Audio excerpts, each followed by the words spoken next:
Hello, it's me, the Gingerman, and yes, your eyes are not deceiving you. That is an almost flooding river. Today, I'm in Callander for my New Year's special. I thought I'd start 2023 the right way with a calendar. Anyway, jokes aside, I've just arrived at this car park here to find this river almost flooding. It's covering the path. Of course, this isn't the main part of Callander and why I've come here to look at a flooding river, but it's interesting nonetheless. There's even a man out fishing, taking the opportunity whilst the water's high. I've also brought Sheena along with me. She's come back for another day out. We've not scared her off after the last trips out. So aye, let's get on with this New Year's special. Callander, show me what you got! Peace. I'll turn on the camera, test my microphone, I'm firing up the podcast, sound waves coming to your home. Gingerman with a can is here to make your day. Gingerman with a can would like to hear you say today.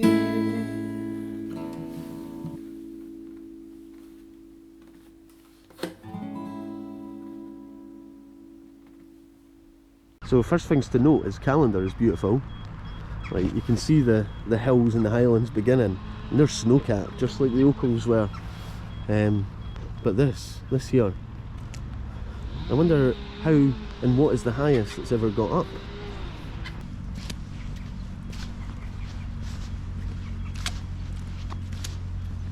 It's like a wee foot spa, this bench.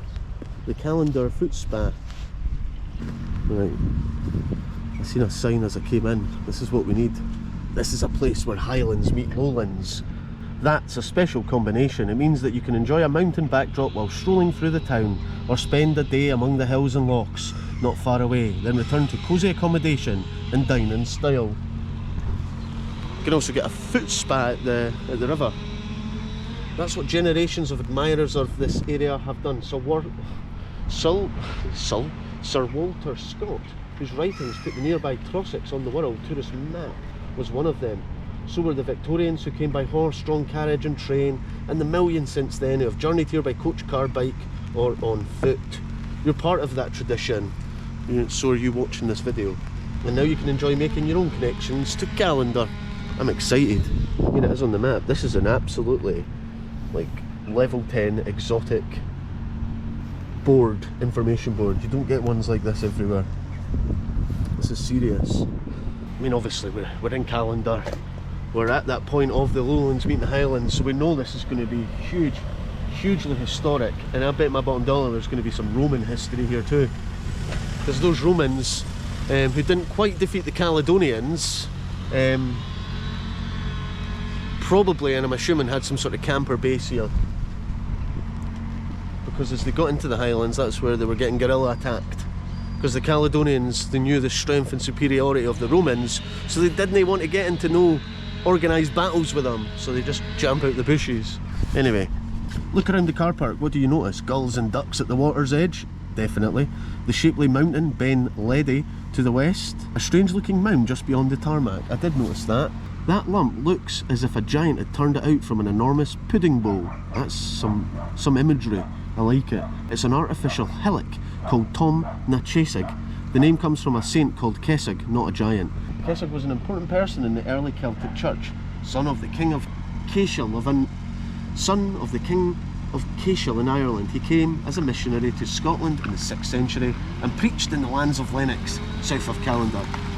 He was based at Inch Tavnach, Monk's Island in Loch Lomond, close to Luss, and is believed to have been martyred in a bay near there. Just to keep the continuity of the story of this episode, Sheena is here. She went to find the public toilets and hasn't returned. So I don't know where she's gone. If I start going looking for her and I don't find her, that would be quite funny. It'll be like the New Year's special hide and seek in Callander with Sheena episode. I know what to do. I'll follow the toilet sign And hopefully the rain stays off and she doesn't come back another way. I found her. There she is there. So Callander is a place with an abundance of boards. London, Vienna, Cairo, Connell, I don't know where that is. Callander, what's the link? That's a good question. Several of them, in fact, one is through J. Cameron Arroll. He and his brother T. Arthur Arroll were successful builders of cast iron and steel structures in the late 1800s and early 1900s. Before they formed their partnership, Cameron made the iron bridge that once crossed the railway here at the town end and what is now the car park. So what's the link? Did they make these structures all around the world? Have they got steel structures? There's some old looking people. And the funny thing is, these guys are all 15 years old in this picture. Every single one of them is 15 years old. Time's a crazy thing. No offence to the Dreadnought Hotel, I bet it's lovely, but it does look like something out of a horror movie. Right, here we go. This is Callander High Street, ta-da! There we go. Oh, nice. The tasty fries, sweeties, it's all local shops, that's what we want to see. On a nice, dreich, wet day in Scotland.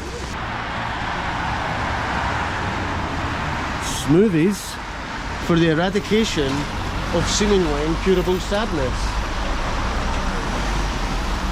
I like that. There's the Callander Woolen Mill. Cheer for bored and fed up only husbands. Ah, is that, if you're not a husband, you're not allowed to go on, I dare you to sit on it after she has read this. Go on, I dare you to sit on it and wind up your girlfriend. That's what he's saying. Wind her up. There's a comic shop here. There's a bit of everything, eh? This might just be the most all-rounded high street I've ever visited, because it's even got a shell centre. And it's even got a shop called Hashtag. Jewellery, comics. The only thing you can't seem to buy in Callander is a calendar.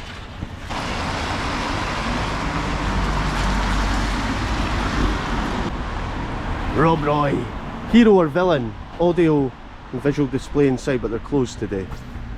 And the Rob Roy walk does come through Callander, I know that. I wonder if I'll do the Rob Roy walk one day. Hey, if you're into your shopping, this is a high street for people who like trinkets and gifts and, like, you know. Personally, I'm just enjoying the shop fronts. Baird optometrists, I wear glasses. There's that shop, Calziet. Isn't it? There's a fudge shop, world famous Scottish tablet and fudge. I feel like I want to go in here.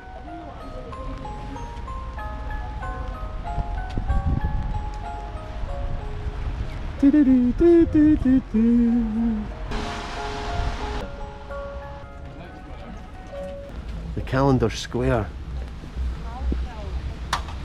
Now that is a Christmas festive Gothic church if ever I've seen one. Look at this. Oh wow. It's so symmetrical. They've really worked on symmetry here. It's a stunner.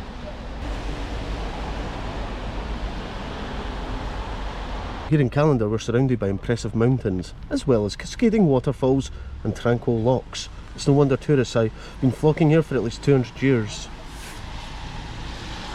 Got the rains actually adding to the picture effect, that's pretty cool. So there's the Highland boundary fault, and it's Callander right on it. There we go. The former St Keswick's Church, now the Visit Scotland Information Centre, was built by Robert Baldy in 1883. It replaced the old Callander parish church, which had stood in the square since 1773. In Gothic style it rises high. The spire is a useful landmark if you want to come back to this part of town. So we just seen Lancaster Square at the centre of the town from its earliest days. Callander was one of the very first towns in Scotland built to a careful plan. You can appreciate aspects of that as you go along the broad, straight main street. But before heading away from this square to explore, take some time to look around you. Yeah, I guess it does make sense that it was one of the first carefully planned places in town squares, because it's really symmetrical and just seems like it's meant to be. I thought it was the Market Cross, but it turns out it's a war memorial. I think the poppies are giving it away. It's nice though. Really nice. It's got that moody sky behind it. Adding to the sort of gothic effect of the church. Giving us that gothic feel. Surprisingly, I've not seen any goths yet though.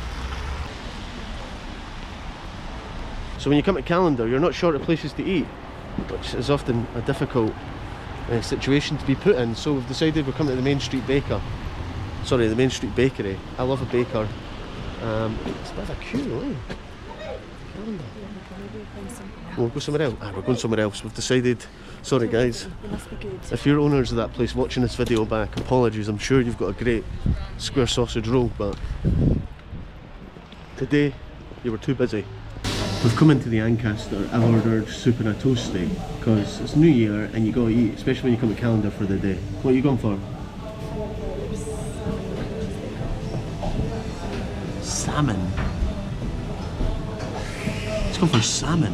Whoa, that soup looks good. It's salmon and cream cheese bagel with crisps and salad.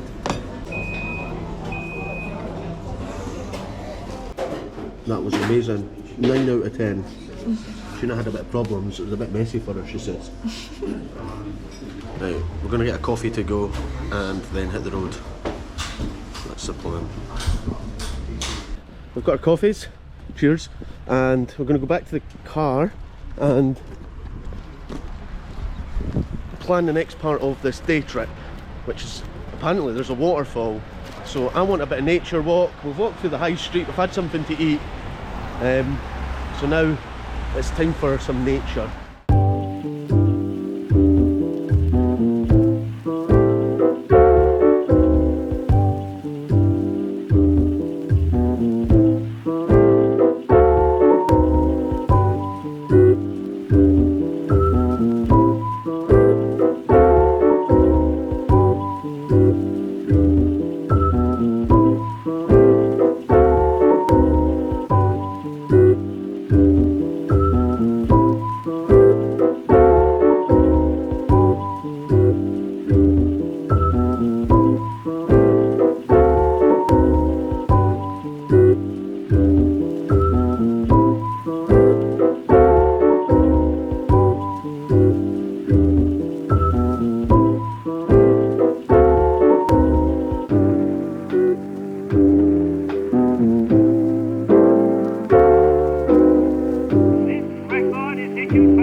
We've now moved place and we've come to Callander Crags because we wanted to see the waterfall and we decided to drive here.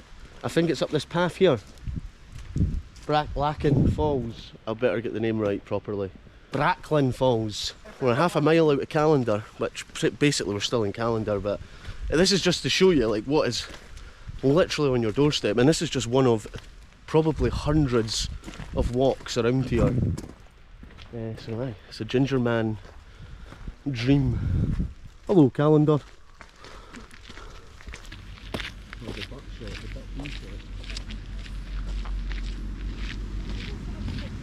I'm feeling incredibly unfit after Christmas, and it's only been a week of Christmas. Can you hear waterfalls? I've also come to the conclusion that if there's a waterfall it's got to be roaring mad because... Is that the falls? We've come to see Bracklin Falls. Oh man. That's a big walkway. I haven't been this disappointed since David Tennant regenerated from Doctor Who. Red squirrel, one egg. Just seen a red squirrel and it's in the tree. Oh my god, there it's there. We've got a red squirrel on camera. This is the New Year tree. Can you see it through the camera, Whisperer? It's so close. You're so close to a red squirrel. The red squirrel's gone behind the tree. I don't know how much you can see on the camera. I'm going to try and zoom in on the editing software. But the red squirrel is there, and there he goes running.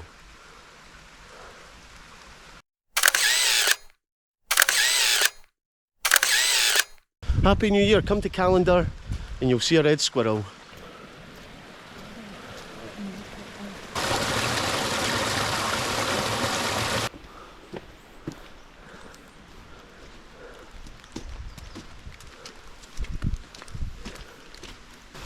Bracken Falls. It's half a mile then. It's Kelty Bridge, but Kelty spelled with an IE, not a Y. Look at this, there's like so many trails of water, eh? It's cutting through. It's like miniature canals. That's what I'm calling it, miniature canals. I wonder if there's a tree swing. I say that because I see some like discarded blue something. I think it's a poo bag, it's not a bit of rope.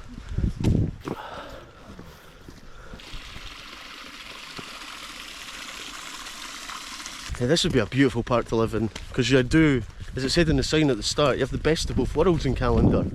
You've got all the hills and highlands and north of you, and then you've got the lowland south of you with all the commodities and the modern life stuff that you know we rely on nowadays, like good internet. So in Callander, I'm assuming they've got good internet here. What do you think? I think they've got good internet. I'm going to check. I've not seen any. I've got 3 bars of 4G in Callander, so 4G is not bad here. On EE, other networks are available. Do you think you could walk across that? You think I'm going to try? Nah. Are you? She's going to try it, yes! Well, the worst of this cabin is you're going to get wet ankles, and I've got spare socks if you need them, alright? Don't fall. I'm going to like start in the water. Place your bets now, will she make it across? Oh. Is it slippy? Yeah. Sheena used to be a balance beam gymnast in Sweden. Oh, well done. That's a pass. Oh aye, we've got a sign. And like the scenery just opens up as you come out the tree line. It's quite a stunning spot. As you travel onwards through this glen, you're following an ancient routeway used by early farming communities. That word community, we always need community to survive, especially in this rugged landscape. In the surrounding landscape lies evidence of their homes, farming practices and burial rituals. From here, the Kelty with an IE, water snakes down Brackland Glen. Before there were roads, rivers were the quickest way to travel. Early settlers had productive land here as well as the protection of the mountains. So aye, it is a really, really good spot. Oh aye. Dark skies, this is interesting because we might be here when it gets dark, but it's not a clear night, so anyway. The moon and stars were hugely important to Scotland's early peoples for marking time for navigation and in ritual. On a clear night, this is still an excellent place from which to observe the heavens. It's 1.5 miles to Kelty Bridge. What's that, like an hour's walk? We're a quarter of a mile. I'm sure we were a quarter of a mile last time. No, we're half. Were we half? Aye, because it's about a mile away, wasn't it? Do you have any New Year traditions? Not really. No. I think people used to have more traditions than they do now. I think it just became a party night. Yeah, I mean, ours was like watch Still Game. Still Game. We always watch Still Game. I don't watch Still Game. But in France they eat grapes. In Scotland... To ensure good luck for the house, the first foot should be a dark-haired male, and he should bring with him a symbolic piece of coal, shortbread, salt, black bun and a wee dram of whiskey. Oh, that's grew legs and arms from a bit of coal. I know. Why has it got to be a dark-haired male? What about gingers? Is ideally a dark-haired man who carries the gift, usually a piece of coal or food such as a black bun. There you go. This will bring good luck for the New Year's and symbolise prosperity. There you go, that's some Scottish New Year traditions for you. But as I say, not so much happening anymore. People are just like, well, that's a bit silly, I'm not doing that. Look at this, it is bubbling, it's ferocious. If ever there's a time to come and see a waterfall, it's when the water is roaring rapid, and this is coming hard and fast all over Callander's waterways. You will never get thirsty in Callander, that's a true saying. We've been saying that since the Neolithic ages. A traveller will never go thirsty in Callander. Oh man, there's so many precarious bits you can stand. Sheena's opted for over there. I've come to this bit that's like... Just gotta be careful where you stand because this is some serious water action here.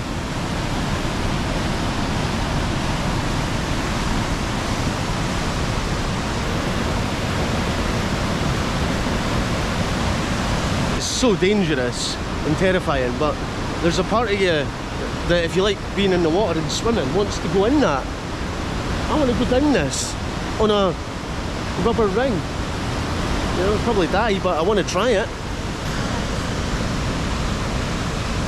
Yeah, I think this is just a reminder as well of how dangerous fresh water and open water like this can be. Is, you know, you often come to places like this, these beautiful natural places, but there is a sort of human reminder that they are terrifying and dangerous, and tragedy can happen. And there's another one there. Right, we get a location and then we get the drone up because we'll get a real good look at the waterfalls. I think I'll fly right over it. Probably just next to the fence. So no access to the east side of the falls. There's probably been some sort of landslide, or it's dangerous. Because again, the earth is always moving and it's always shifting and changing. Like this. Look, they've got the red squirrel on it. We found it. The brown peat tinged water, flecked with bits of twigs and leaves, gives a clue to the name of these falls. Bracklin comes from the Gaelic breck, meaning speckled, and lin, meaning pool. See, it is a pool. That's why I want to get in it. In dry spells, it's hard to imagine how the murmuring waters of the Kelty could have sculpted the rocks, but after heavy rain, millions of gallons of water roar through the falls. They were originally formed by a geological fault that exposed the soft, pudding stone rocks below. Year after year, fast-flowing water tumbling down the hill, grinding the rocks and cutting a high-walked gorge into the hillside. There you go. So, and as I said earlier, this is why we're lucky to have come at this time of year, because, I mean, I think we've come at the time when it's at its most roaring. Oh god, this gives me shivers. Look at this. This is like, they've gated both sides where there was a bridge. You can tell there was a bridge here. Oh my god. And I bet people used to go and try and like sit on that or jump it or do something mental. The water would be absolutely freezing. Danger of death, slippery when wet, danger, steep drops. Yeah, you can tell there has been accidents here because, as I say, sometimes it's inevitable. We can't always protect everyone from every hazard in life. We can only learn from past tragedies. Right, I think we find somewhere to sit, we get the drone up, and hopefully it stays dry.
It was on this. It was on the sign about the bridge. Severe flash floods in August 2004 reshaped the gorge and swept away the previous iron bridge. So there you go. Man, they're close to flash floods today. The amount of rain we're getting. The place is soaking. There's water everywhere. Wonder what's up here. Is this going to take us to Kelty Bridge? I think we've actually seen the way we came. Yeah, it just loops round. We're hoping for a loop to loop.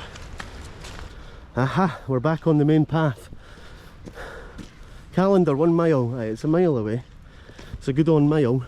So we'll head back into Callander, see what's to be seen, and wrap up this New Year's special, swinging us into 2023. Welcome to the Highlands! Sheena's got a tree swing, a Callander tree swing. What's New Year without a tree swing? Oh, I see it now. That looks good. Have we got to jump a burn to get to it? I wouldn't be surprised. It looks actually pretty deep, but everything's deep here. It's a wet Callander. Oh, a soggy Callander, which is no good. Right, that looks like a really good tree swing, Sheena. That is a really good Man, how have you got such good eyes for stuff? I do wear glasses and you don't, so. Woo! Callander tree swing! Oh, imagine it just broke. Oh, this is good. This is really good. The swing on it. Like, they've made it high enough so you can get like a really pure swing. Is there any more? Is there more? No, that's what I'm looking for. Seems like a good kind of place that there would be. This is the happiest New Year. Oh, this is good. This is the best tree swing. Ugh. Look at the quality. That is a good swing, like. Look at the quality woodmanship that's gone into this seat and the rope work. Stone. What sort of knot we got? Oh, look at that knot. I don't think I'm going to make it, like. You got nothing between your legs to worry about. I know, but I'm like quite weak. I'll hold it still.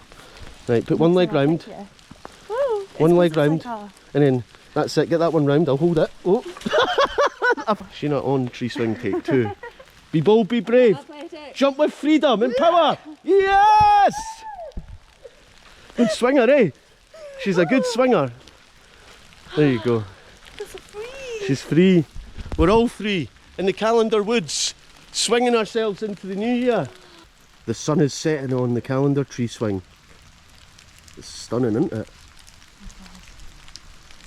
There's something really serene and special and relaxing about just walking through the woods, even when it's raining, you know. So just learning some more facts about Callander. There's about 3,000 people live here, so that's quite small because it's not that small a place. But it's rural when it's out the way, so, you know, keep the population low. And also, Callander achieved prominence during the 1960s as the fictional setting Tannock Brae in the BBC television series Dr. Finlay's Casebook. Never heard of it, but Tannock Brae. To be fair, you could film anything here and it'd be spectacular. Oh, it looks so nice, the sky changing colour. Look at that. That is stunning. I'm surprised we've not got a rainbow popping up somewhere.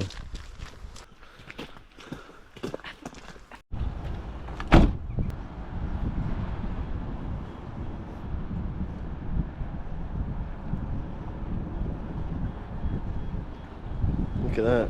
The sky's really opened up from earlier, so you can see the top of the Munro. Well, you can't see the top of it, but you can see the level of snow at the top. You can see how this is actually coming even further now. I could walk up to that bench without being in it earlier. It's come up even more, but we did have more rain. This is stunning here. So the sky's just lit up perfectly. I've got my boots on so I can merrily walk through the river. Oh, I mean, we're facing westwards here, so it's just incredible. And we're almost in like a valley here, so we're not going to actually see the full sunset, but we'll get to see the afterglow of the sky lighting up the mountain behind us with the snow on it. Oh, I want to be up there. I'd love to climb one. I don't think I have the right equipment for climbing mountains in the winter. I mean, I've definitely got the gumption and the go-get to do it. And I know I can do it because I'm quite good with cold weather, but anyway, here we're at the Hill of St. Cassig. I said I'd come here right at the start of the episode, and I'm finally here. This is an old sign. The mound in front of you is a scheduled monument of historic importance and is protected by law under the Ancient Monuments Act of Archaeological Areas Act 1979. There we go. St. Cassig, an Irish follower of St. Columba, from whom the mound was gained its name, preached here in the 6th century AD. The 6th century. Do you imagine a wee guy up there? You know? St. Cassig, preaching the word of the Bible, teaching people potentially how to be civilised, and hopefully that's what he was teaching people, good morals, and you know, teaching us how to build community and how to work together. And it's people doing that, which is why we're here today, because you know, we shouldn't be against each other. If we work together, we can produce more, we can feed more people, we can create better goods, we can create beautiful communities. And the central message of love, which is the word of God, is what drives it. So, you know, you don't have to be religious to believe in God. You just have to, you know, believe in love.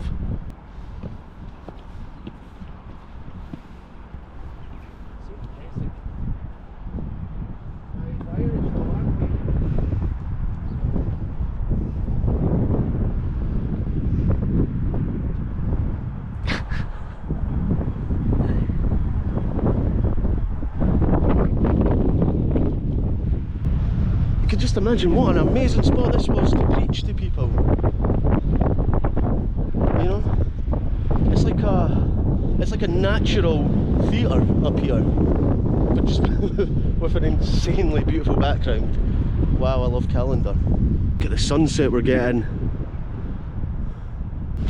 Look at me peeking at this old cemetery. Look at this. This is old. You can't get in it, and I'm assuming they're keeping people out because fragile stones, like they look like they're all ready to keel over. There's Killen, that's on the Rob Roy Way. Killen, I'm going to be going to Killen soon. I love Killen. This is what I love about Callander. Everywhere you go, there is a sign. Look, this is for the old cemetery. The scene in the walled churchyard looks peaceful. Old headstones, some softened by moss and lichens, sit nestled in the turf. In the distance, Ben Ledy looks down from the west.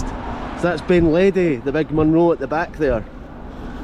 It's a different story around 200 years ago, when this could be a place of fear. People in Callander and many other communities worried that their loved ones might not rest in peace, with good reason. They had a terror of grave robbers. Oh aye. Burke and Hare, so they came to Callander to steal some graves. The most notorious body snatchers of all were William Burke and William Hare. These Irish-born serial killers were convicted of murdering victims in the Westport area of Edinburgh to provide material for anatomists.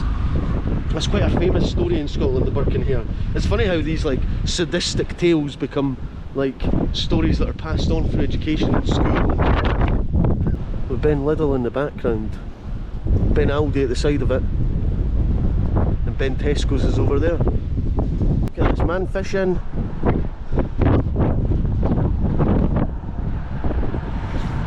This is one of those moments where like the sky's just gone that perfect colour, and with the mountains and the water, like it's created a moment of pure perfection. Ah, the fisherman's waving.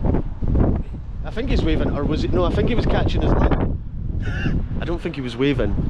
No, if he was waving, good on him, but I think he was catching a bit of line. This is so nice. Isn't it? It's Callander Hostel. It's really cool. It's quite trippy though if you look at the front with the lines, the black and white lines. If you look at it long enough. That's a really, really unique looking hostel. Lovely. This is nice. So this is Bridge End of Callander. There's like loads of like fancy little weaver type cottages along here. I don't know if they're weavers' cottages, but that's what I just call them now. The saddest part about the winter months is the lack of light. Like if you come here in the summer, you know, you would be here early, you'd have all day. You could be really walking all day, because at this time you'd just be getting into it. Right, so as you can see, the light's fading and the wind is coming on and the day's getting drawn in, and I've only got another day to edit this, so I better be quick. I've come back to the flooded river of Callander just to finish up. Sheena's in the car, warming herself up because it is quite cold now. I'm just here to contemplate the final parts of this episode. I mean, if you've not been to Callander or just stopped to look around and take it in, get something to eat, do it right away because this place is incredible. I've never really taken the time here before today. What an amazing day I've had, and I hope everyone has enjoyed the episode. I hope everyone has had an amazing year, and hopefully 2023 is going to be a fresh start, a start of something new for you, or whatever it is you need to do in the new year to make your life that little bit more enjoyable and better. Let's all just get together and do it as a community, as a team, as a people, as a humanity, as a species, whatever we are. Peace.